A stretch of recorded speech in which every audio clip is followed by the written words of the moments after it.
Bonjour chers membres. Comme vous êtes au cœur de notre raison d'être, j'aimerais vous partager aujourd'hui l'état d'avancement de notre planification stratégique 2013-2016. Vous le savez, toutes les organisations doivent périodiquement s'interroger sur leurs fondements et leurs orientations afin d'assurer leur pérennité. Nous aussi, au réseau, avons réfléchi à notre avenir, à notre vision, à notre mission et à notre promesse. Évidemment, et à tout ce qui en découle. Dans un premier temps, nous avons mené une recherche auprès de vous pour savoir ce que vous attendiez de votre réseau.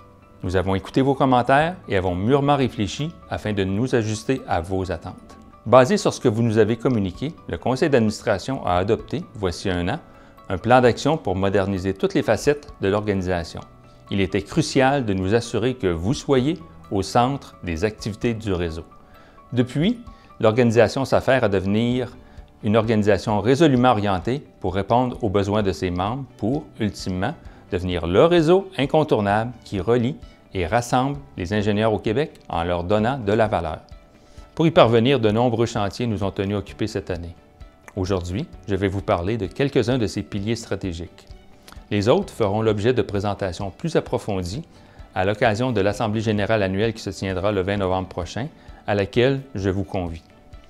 Notre premier pilier concerne les membres et le réseau. Une connaissance approfondie de vos besoins actuels et futurs est essentielle, tant sur le plan professionnel que personnel, afin de pouvoir vous accompagner de mieux en mieux au quotidien. Nous pourrons ainsi développer des stratégies d'acquisition et de rétention encore plus efficaces, car notre offre sera en complète adéquation avec les besoins exprimés. À cette fin, le réseau analyse ses outils informatiques et évalue l'acquisition d'un système de gestion de la relation client.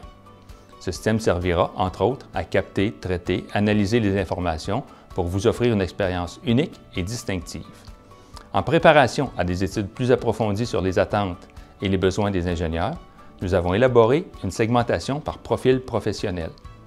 De plus, une recherche sur les besoins de la relève, nos étudiants en génie, a été réalisée. D'ailleurs, cette année, nous avons recruté 2400 nouveaux étudiants grâce à des campagnes de recrutement et de référencement. Abordons maintenant un second pilier, l'offre de services et la mise en marché. Pour que notre offre de services soit pertinente, une première étape de collecte de données sur nos services a été réalisée. D'abord, nous avons mis en place des critères objectifs d'évaluation des services afin de déterminer leur pertinence et quels facteurs détermineraient le maintien ou l'abandon. Ces critères nous permettront également de cibler les services souhaitables à développer pour le futur. De façon plus spécifique, voici deux exemples d'initiatives gagnantes. Premièrement, la mise en marché d'une offre de formation spécifiquement adaptée pour les ingénieurs d'Hydro-Québec. Deuxièmement, un projet de recherche sur vos besoins spécifiques en formation. D'ailleurs, je vous encourage fortement à répondre à nos prochains sondages. Nous souhaitons vous consulter régulièrement car votre opinion compte. Ces enquêtes d'opinion nous permettent de peaufiner les stratégies à déployer. Elles sont une source précieuse d'informations pour nous permettre de bien vous servir. Enfin, le dernier pilier que j'aborderai couvre les actions en vue de création de valeur pour nos membres, pierre angulaire de notre planification stratégique. Le réseau IQ veut mettre à l'avant-scène les ingénieurs.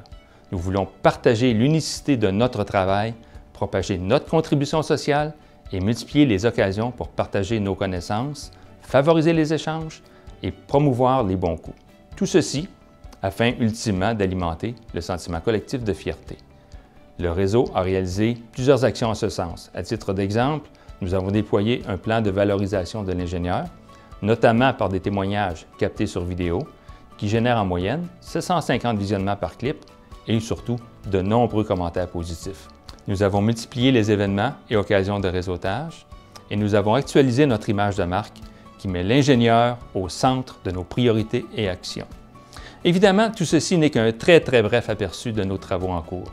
Je vous invite à vous joindre à nous lors de l'Assemblée générale annuelle pour une présentation plus à jour et plus complète des travaux entrepris par nos différents comités. Venez vous informer sur l'évolution de votre réseau le 20 novembre prochain. Au plaisir de vous y rencontrer.